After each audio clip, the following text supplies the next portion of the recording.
Waxaa jira laba dal oo ay ka dhexayso colaad soo jireen ah, kuwaasi oo ku yaala gobolka Geeska Afrika.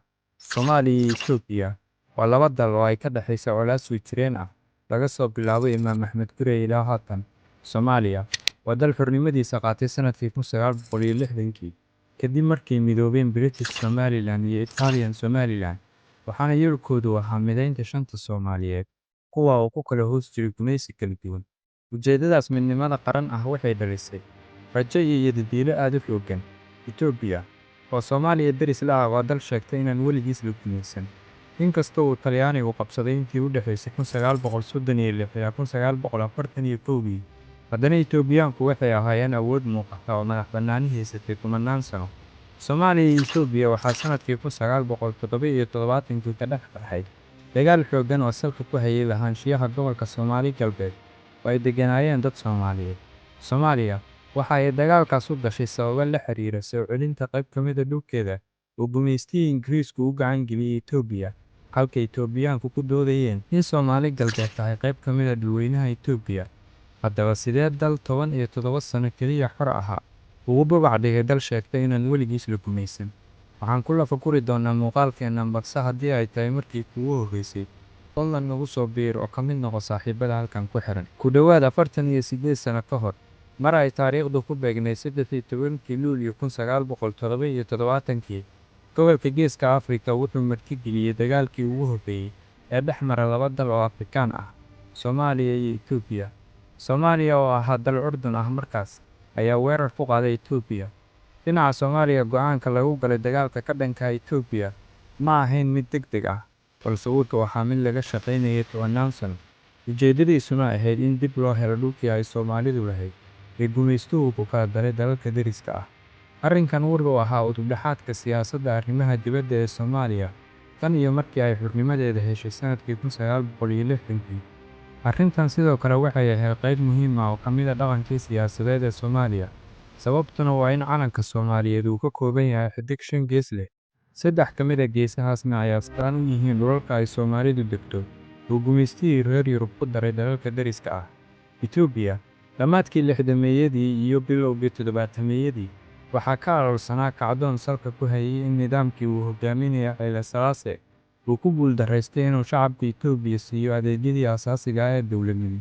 Waxaana kacdoonno bilowday xilligaas ay isku beddeleen kuwo xilka lagaga tuuro hogaamiyihii xilligaas Haile Selassie, waxaana xukunka Itoobiya la wareegay Mengistu Haile Mariam. Xukunka Itoobiya wuxuu noqday mid u weecda dhanka shuuciyadda, wuxuuna xiriir la sameeyay Midowgii Sofiyeeti si uu uga helo gargaar ciidan.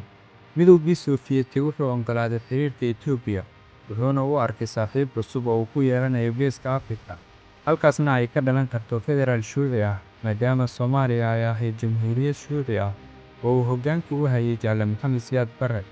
Hase ahaatee, Maxamed Siyaad Barre wuxuu lahaa qorshe uu ku doonayay inuu dib ugu soo ceshado dhulka Soomaali Galbeed, wuxuuna dhanka kale nacbaa xiriirka sii xoogaysanaya ee Midowgii Sofiyeeti iyo Itoobiya. Hogaamiyihii Soomaaliya Jaale Maxamed Siyaad Barre wuxuu u janjeersaday dhanka Maraykanka si uu uga helo taageero dhaqaale iyo mid ciidan, wuxuuna dalka ka saaray Midowgii Sofiyeeti. Intaas wixii ka dambeeyay 13 Luulyo 1977, jabhaddii Western Somali Liberation Front ayna garab siinayeen ciidamadii Soomaaliya ayaa gudaha u galay dhulka Soomaali Galbeed, waxaana qarxay dagaal xooggan oo u dhexeeyay jabhaddii Western Somali Liberation Front iyo ciidamadii xabashida. Dagaalkaas oo aakhirkii isku beddelay dagaal u dhexeeya laba dal oo Afrikaan ah. Dhanka Soomaaliya, ciidamada xoogga waxaa tiradooda lagu qiyaasay 31,000 ilaa 39,000 oo askari, iyadoo ay weheliyeen jabhaddii Western Somali Liberation Front oo tiradooda iyana lagu qiyaasay ilaa 15,000 oo askari. Qalabka ciidan ee ciidamadii Soomaaliya haysteen waa mid ka koobnaa 55 diyaarado dagaal, 250 taangi, 350 gaadiidka ciidamada ah, 600 oo hubka culus ee artilleriga loo yaqaan ah. Ciidamada xooggu waxay ka koobnaayeen 45 guuto oo kala ahaa 23 guuto oo infantry ah, 9 guuto oo kuwa taangiyada ah, 4 guuto oo kuwa cirka ah, iyo 9 guuto oo jugta culus ah.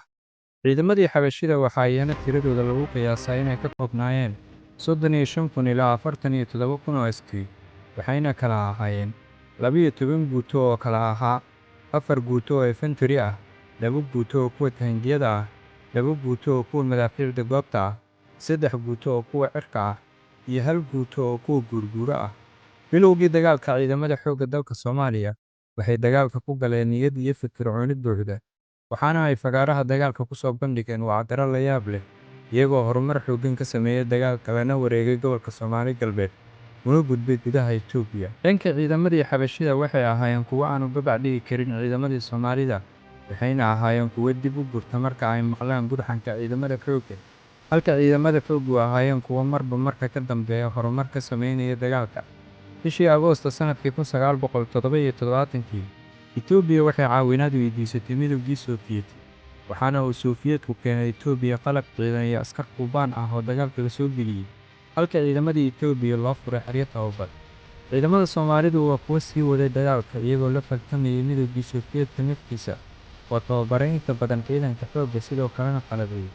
Ugu dambeyn, 1978, guushii iyo yididiiladii dagaalka ayaa ku soo ilaatay jab soo gaaray ciidankii xoogga, wuxuuna ugu dambeyn jabkaasi sababay burburkii dowladdii ugu xoogganayd ee Geeska Afrika. Waxaan halkaas ku soo koobaynaa dagaalkii Soomaali Galbeed ee dhacay sanadkii 1977.